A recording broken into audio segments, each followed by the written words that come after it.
So hey guys, welcome back to my channel. I hope everyone is doing really well. Today we have a different topic to cover on this channel and we are going to get started with Kotlin.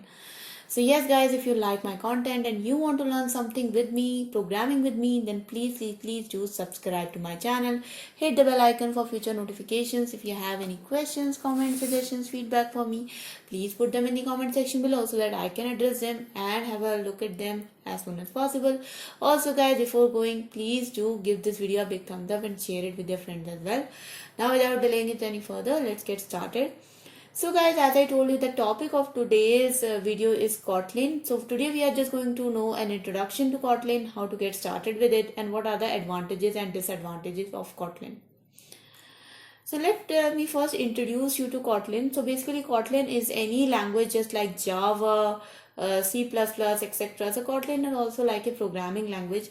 But the striking feature about Kotlin is that it's a multi-platform language. So what does multi-platform means, guys? Multi-platform basically means that you can compile Kotlin on on multiple compilers. For example, you can use Kotlin to get compiled on Java virtual machine, on JavaScript, on native binaries of different other languages as well. So basically Kotlin is compatible with multiple languages, and that is why it's called as multi-platform language. It's statically typed and it's kind of a general purpose programming language. It does support all the object oriented programming principles as well. Currently it is at version 1.4, and you can see on the screen that multiple platforms it is supporting. Kotlin actually took inspiration from many other programming languages. So if you start coding in Kotlin, if you have already coded before in Java, Scala or C, then you will not feel so out of a box, because the programming is very similar. The syntax is really similar. Now guys, the next thing is, what are the advantages? So we already have Java, we already have Kotlin, we already have Java, we already have Python, so many languages. Why another programming language? First of all guys, I also want to tell you that Kotlin is one of the official language of Android programming as well. So Google made Kotlin as its first official programming language. But what are the advantages of it? Why it is becoming so popular? So the first and really interesting point is robust code. So basically guys, Kotlin distinguishes between nullable and non-nullable data types. So in, like, if you are in a banking project, then you know that any null pointer exception can lead to a loss of money, and it can have huge repercussions. So in that case, Kotlin helps a lot because it helps to catch errors at like compile time, so that you don't get any null pointer exception, any such runtime exception. Also, it is strongly typed and it does infer the type from your code. Okay, so again, it helps to catch errors in the compile time rather than runtime. And definitely Kotlin supports functional programming like lambdas, coroutines, functions, properties, and it can help you to write much concise code, which is also one of the advantage written. Another thing is that it is a really mature platform. So Kotlin has been around for over 4-5 years. It has been here for since 2017. So that's why it's kind of really mature, and it's not unstable. You can build enterprise level projects with Kotlin.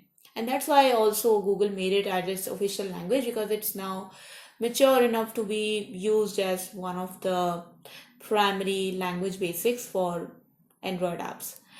And the last but not the least, and one of the advantages is concise readable code. I think I already covered this, but I'll show you better with another example in the next slide. So you can see guys that if you are familiar with Java, the first example is basically a class having an integer variable and temperature. We have a constructor, and we have a getter method, we have a setter method, we have a toString method, so that if you just print the object of this class, then what should get printed on the screen. And you have to basically write like 20 lines of code here to come up with this simple class solution.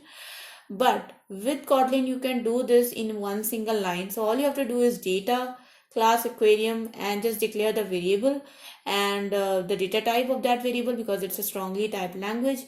By default we have initialized it to 0, so the constructor thing is also being taken care here. And because you have mentioned the data, so the getter and setter are already here. ToString method is also auto implemented. So that's how, guys, just with one single line of code you have implemented the entire class structure of a fully fledged Java code. And that's why it's called as a really concise language. If you talk about getting started with it, we cannot skip the installation part. So definitely you need to install the latest version of Java if you want to start coding with Kotlin. After that, you do need an IDE like IntelliJ IDEA. So you do need like Java version and the IntelliJ version. And now once your IDEA is installed, you can just go to IntelliJ IDEA, select a new project. And when you are selecting a new project, such kind of window will get opened, and at this point of time you have to select Kotlin.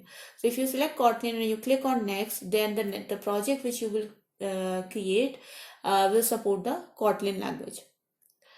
These are the slides from my side, guys, but I would definitely want to give a simple hello world tutorial for everyone to understand Kotlin a little bit better. So this is my IntelliJ IDEA, guys. Definitely this is an Android project, but it is made in Kotlin. We're not going to go through the project right now, guys, but we are just going to get started with the simple function, simple hello world in Kotlin. So all you have to do, guys, is you have already created an IntelliJ Kotlin project. Let's suppose in this case I have already created a Kotlin project.